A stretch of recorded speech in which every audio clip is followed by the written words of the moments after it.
పాతవి గతించాను, సమస్తము క్రొత్తవాయును అన్నాడనమాట. ఇప్పుడు అన్ని కూడా ఏమైనాట? మనం ఎవరు? మనం ఎందుకు కొత్తవారు? సమాధానం ఎక్కడుందో అక్కడ ఏముంటది? క్రొత్తదనం ఉంటది అనమాట. ఈ రోజు నేను కొత్తవాణ్ణి అని చెప్పడానికి కారణం ఏంటి? నేను దేవునితో ఏం చేయబడ్డాను? సమాధానపరచబడ్డాను. క్రీస్తునందు ఉన్నవారు సమాధానపరచబడిన వారైతే వారు నూతన సృష్టి. చూడండి ఇలా అనండి, సమాధానపరచబడిన వారు క్రొత్తవారు. ఎక్కడ సమాధానం ఉందో అక్కడే ఉంటది క్రొత్తదనం ఉంటది. అంటే ప్రసంగి గ్రంథంలో ఏమన్నాడు ఆయన? సూర్యుని క్రింద నూతనమైనది ఏది లేదు. ఇప్పుడు సూర్యుని క్రింద నూతనమైనది మొత్తం అంతా కూడా పరిశీలించిన తర్వాత నూతనమైనది లేదు అని ఆయన అన్నాడు. ఇప్పుడు ఆ మాటను బట్టి చెప్పండి, సూర్యుని క్రింద నూతనమైనది ఎందుకు లేదు? సూర్యుని క్రింద ఏం లేదు? సమాధానం లేదు. సమాధానం లేదు కాబట్టి అక్కడ ఏం లేదు? నూతనత్వం లేదు. ఏం లేదు అంటే ఎక్కడ సమాధానం ఉంది అక్కడే ఉంది నూతనత్వం ఉంటది అనమాట. ఈరోజు మనం దేవునితో సమాధానపరచబడ్డాం కాబట్టి మనం ఎవరమంటే నూతన సృష్టి. పాతవి అన్నీ ఏమైనా గతించాయి. పాతవి అనే మాట ఎందుకు వాడాడనంటే, ఆదామును బట్టి దేవునితో సమాధానం కోల్పోయిన తర్వాత సమస్తం ఏమైపోయింది? పాతదిగా చేయబడింది అనమాట. ఇప్పుడు యేసుక్రీస్తుని బట్టి అన్ని ఏమైనాయి?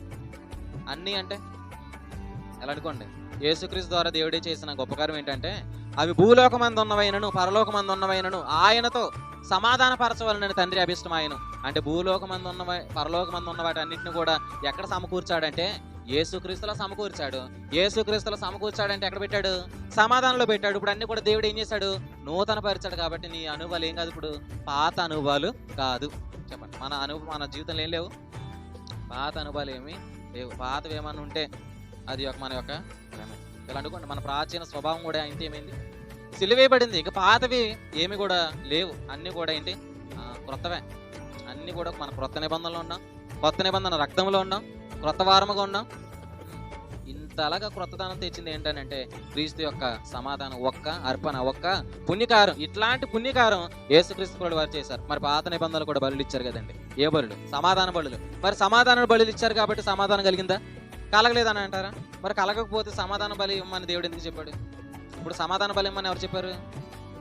దేవుడే చెప్పాడు. Okay, very good. ఇప్పుడు చూడండి, సమాధాన బలి ఇచ్చినా కూడా అసలు వారి మనసాక్షులకి నేను సమాధానంలో ఉన్నానన్న అనుభవంలోకి రాలేదన్నమాట. ప్రభువు స్తోత్రం.